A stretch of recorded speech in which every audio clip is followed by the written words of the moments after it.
Okay. Are we live? Are we alive? Okay. Perfect. Hello, everyone.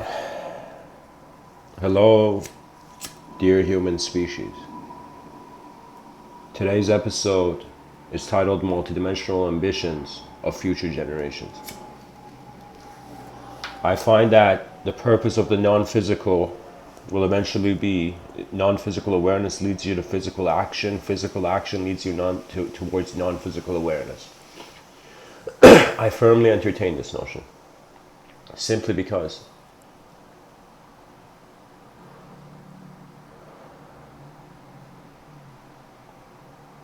the world we live in lives in us.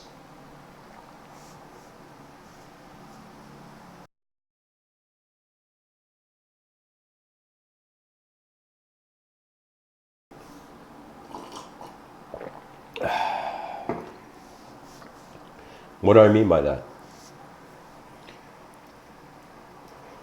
I mean, when we really look at it, most of our energy goes towards expressions in our own life. I find that it happens at a certain phase in human development. I think after half that, like close to halfway of your life, or after 1/3 of your life, the person is going to begin entertaining notions of a collective being. When I say notions of a collective being, I'm not talking about kind of we are all cells in the body of God kind of thing. I'm not talking about a sort of designer beyond the clouds that's like, all right, what to do next. I'm not making the world so simple that it cannot be true. I am saying that the world is a balance of simplicity and complexity. Simplicity and complexity are the two different keys that we need to put in the keyholes of this kind of two-lock door. Right? And so life is a duality, and you have to comprehend it and you have to observe this. And the greatest thing that our species can in some sense provide for its future generations is an awareness to duality. So I find that human beings shouldn't be like attempting to save the world by picking trash. And the issue with climate change has to do with the issue of the mind of man. Climate change is a war against the planet. What does that mean? That means our technological advancements, the creations of one creature, have declared war on the space of the atmosphere.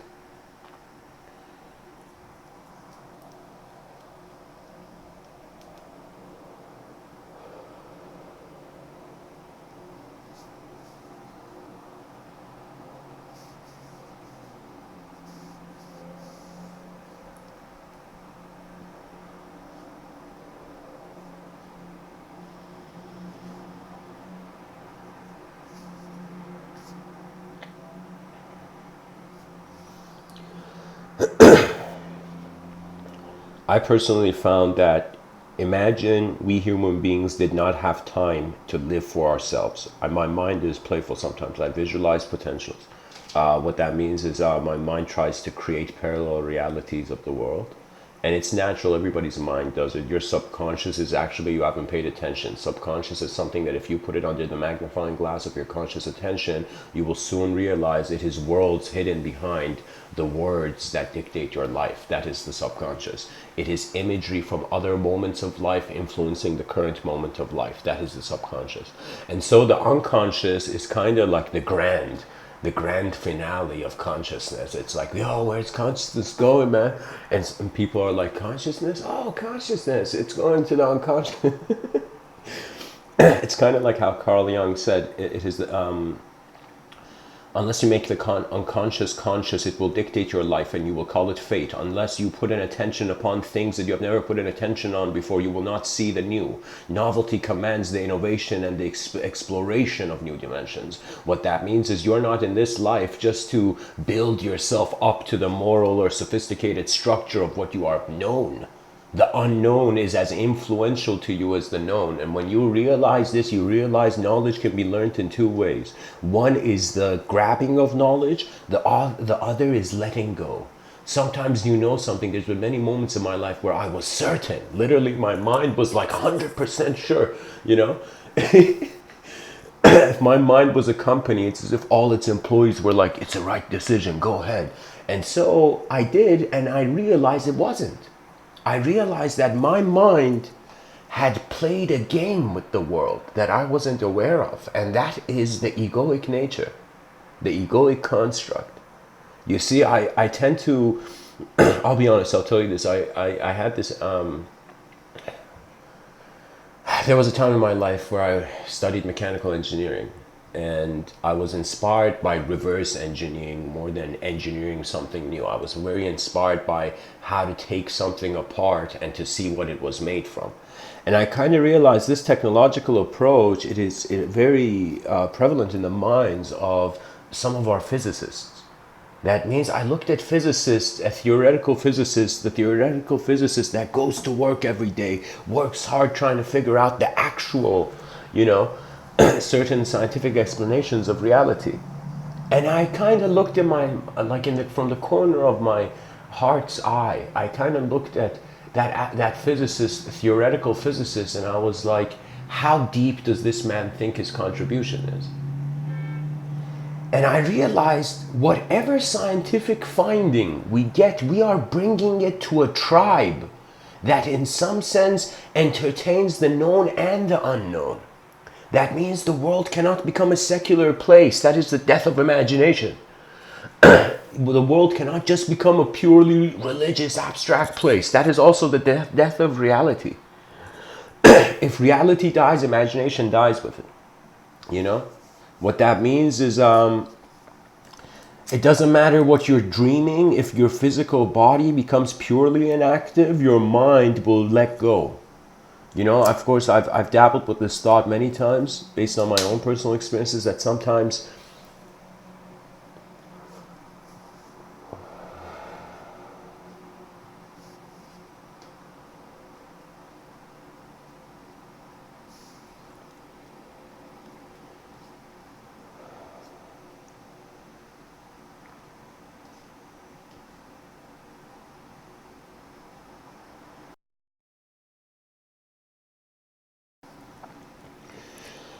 I call it restrictions of the world, either external restrictions or inner unauthorizations.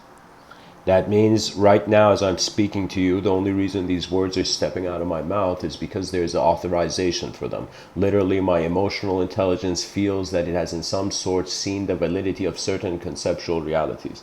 Now, language is a very important thing. If I ask you, why do you speak? You're like, I want to say something, man. I want to communicate. And I'll tell you why.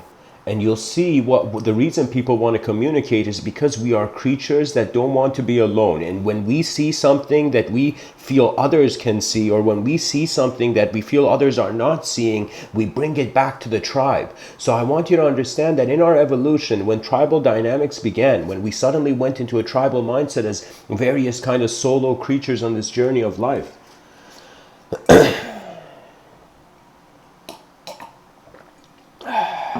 we attained a mentality of a collective entity.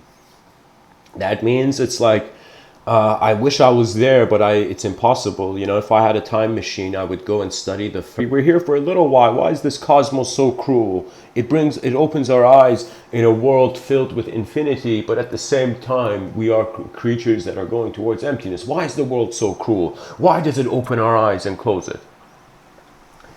And you see, that's the funny thing. We feel the world has a power outside of our mind. And we feel our mind has a reality outside of our moment. Anytime a person identifies with language, you're identifying with how your mind is generating reality. This is so crucial. This is one of the most important things a human being can learn. That their eyes are not the only eyes. It took me from 1991 to 2011 to purely realize that I know nothing about all my beliefs. And when I say that, I mean that a person's will, a person's intention, as if right now you are a sort of container, this container in accordance to its experiences expands. So you see, it's as if like we have certain structures of morality, systems of morality that say don't desire, you know? They say don't desire and don't fear. This is very common. Pretty much all religions are saying this. you know? And you wonder why. You see that if you desire a glass of water, there's no guilt attached to that. But if you desire, like, billions of dollars in a world where people are starving, it's as if you see there's no guilt. And it means there has to be a sort of reality comparison. We are comparing worlds behind our minds, not realizing all those worlds are generated out of the self, out of the attention of the moment. Your attention is the god of your thoughts.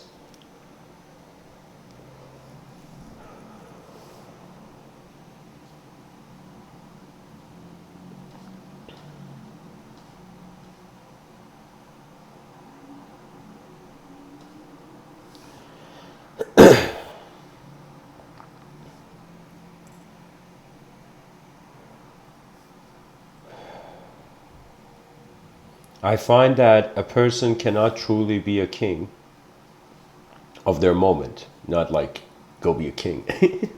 What I mean is you cannot be a king of your moment unless you have looked through the eyes of the lowest position. What I mean by this is that you have to know where the failure reference point is. Most people feel success is just A to B. B is success, A is not success. All right, I'm going to success. But I don't feel it's like that. I feel you need to have certain parameters of your own ability in accordance to what the actual activity is, right? So whatever it is that you're doing, you have to know where the edge of your intelligence is. And what I mean by the edge of your intelligence, it means where fear and desire, its restrictions don't appear. For example, let's say somebody is giving a talk and somebody comes, I'll tell you a Zen story about this. There's a great Zen story about this. There's the Zen story, there's this monk. This kind of monk who he suddenly starts, he's walking in town, and as he's walking in town, he sees people in different situations and he just enters their moments and contributes. He's literally, his soul is attempting to be a helping physical hand. Okay?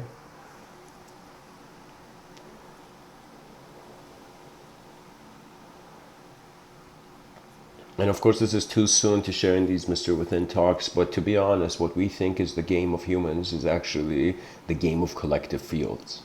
What if I told you space had a mind and it wasn't made of matter? Would you cry? Would you laugh? Would you cry and laugh at the same time? Would you realize that existence and being conscious of it is a sort of unique bliss that after 4 billion years, the species has opened its eyes this far, and what is happening? On some level, we are giving freedom to the future generations to live in ways that they could never see the hassles and the hardships of the past. That is the problem with history. It in some sense, you don't get jaded unless you read history. Let me tell you why. History is a tragedy. It's a tragedy in which I say this in schools, they should give history books to people with boxes of tissues, because for everything written by the winner, they say history was written by the winners, with everything that is written, in the shadow of one victory, there is many failures. And that's what the world has missed out on. It has missed out on its lowest point, and therefore it doesn't care for its highest. What that means is if your civilization is terrible right now, don't lie to yourself. Don't live in your mind as if you're in heaven when you're walking in hell. Acknowledge the hell. And ask yourself why hell is here when heaven is too. It's the roar of the oversoul. And I don't know. I'm sitting here as one guy in a universe of 1,000,000,000,000,000 stars trying to figure this thing out. Like really? Sometimes it's hilarious. I feel like I'm kind of having some sort of unique excavation into subjective territory, uncharted subjective territory. Like sometimes I feel when I'm giving these talks, I'm talking about things that perhaps it's not common or they haven't been spoken about. But in those moments, I pat myself on the back, kind of like, all right, man, you think you did it. I'm telling you, the self is idea. and ideas appear separate from you. And because you feel you're separate from the idea of yourself, that is why you can observe it.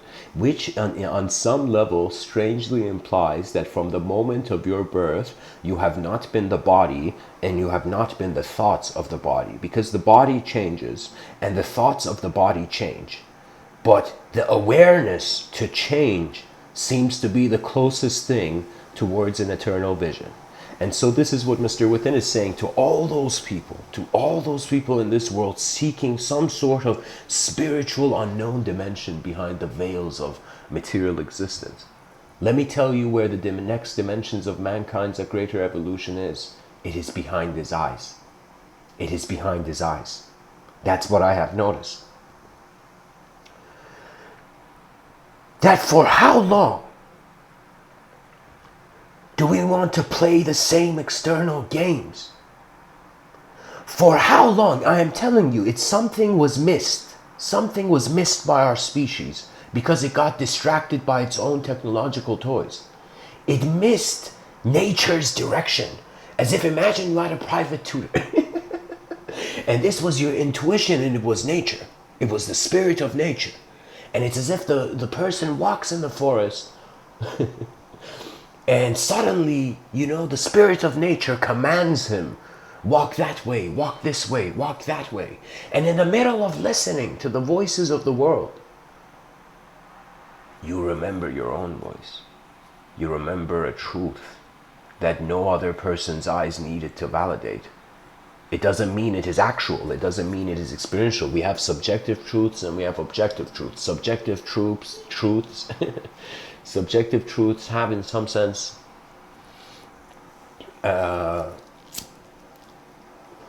they change quicker. Literally, the subjective truth is a mask you put on the moment.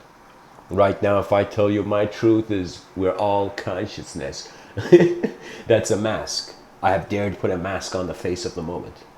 And the face of the moment is attributeless, and strangely it is ever present. It is ever present because it has remained present before language was adopted for a sort of conceptual framework to emerge in the psyche.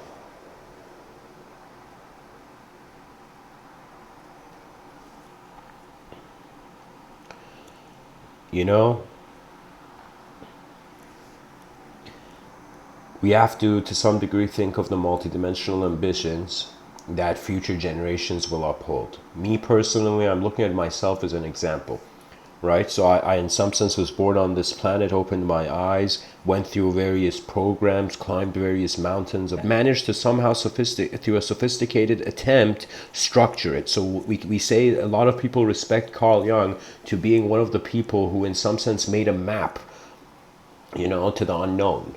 to the unknown presence of the mind. And he in some sense divided it into the conscious moment, and in some sense the personal conscious and the collective unconscious. And these are not ideas too far-fetched. You can even see them by their name in some sense. What that means is right now I'm saying, yo guys, I'm Mr. Within, yay. And so Mr. Within is talking to you. So that Mr. Within, that idea,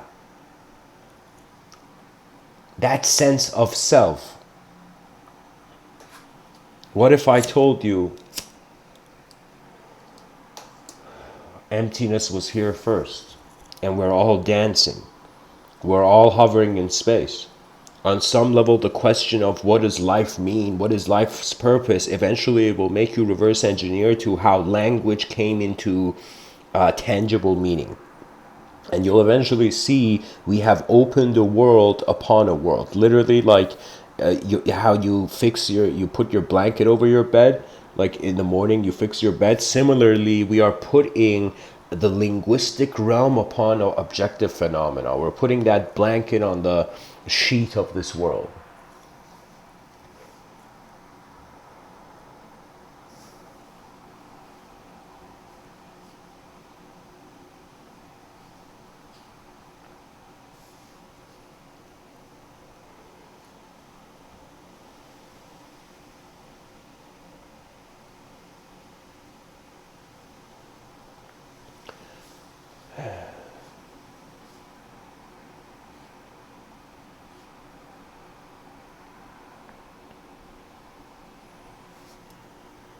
So in this Zen story, guys, let me finish the Zen story. Pretty much there's this guy, he goes to town, he helps different people, he eventually begins speaking. His voice is heard by the community. His voice is heard by the community, and suddenly people gather around this guy, this Zen monk, and they're like, you are saying stuff that is so eye-opening that you have to be a guru. And it's this strange situation in the Zen story where the people declare this guy as a guru. The people, the environment gives the man an ego before he has given one himself. And so this man says, okay, maybe this is a sign from life that in some sense I should, start teaching. Look at how he's thinking about it, it's kind of like. So anyways, this Zen person, this Zen monk, he decides to fit the role. And what ends up happening,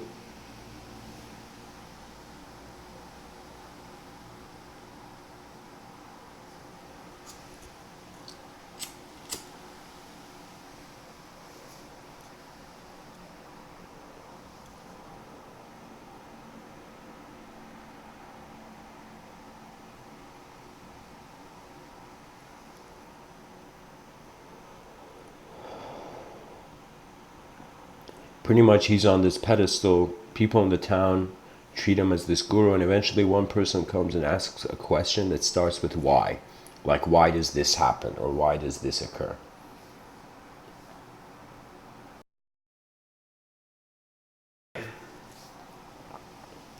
Now, when this person asks this question starting with why, a cold sweat from the back of the Zen monk's head appears, And so in that moment, the Zen monk gets nervous. His heart feels it, the unknown.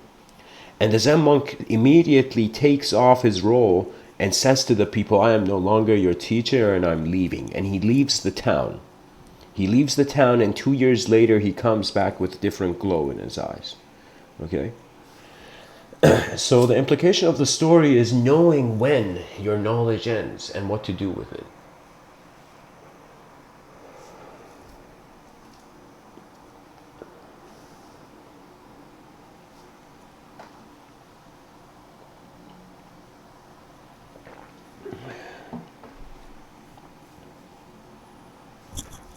This is a strange thing I'm going to say, but sometimes I've wondered if karma is like a stomach. So what I mean by that is that it's like when you, let's say there's one meal in one room and another meal in another room. If you eat the meal in the first room, you will enter the other room with your stomach full, not being able to eat, for example, the better meal. So in some sense, the karma has a sort of containment, and its containment, due to its nature being abstract, seems to be self-generated. But we can't just say karma is self-generated, it's just the game of the mind, because at the same time the world is here. So you see, we as sort of philosophers of the modern era find ourselves in a situation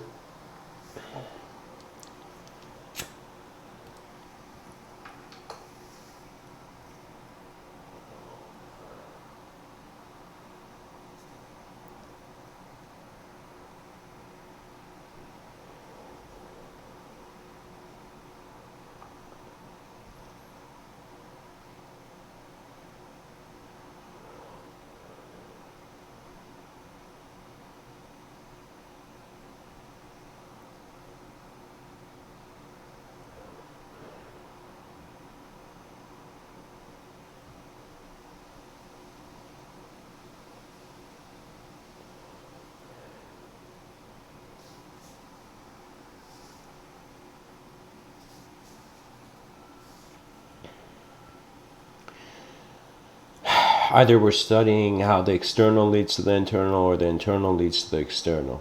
And this has been going on like a cycle for a long time.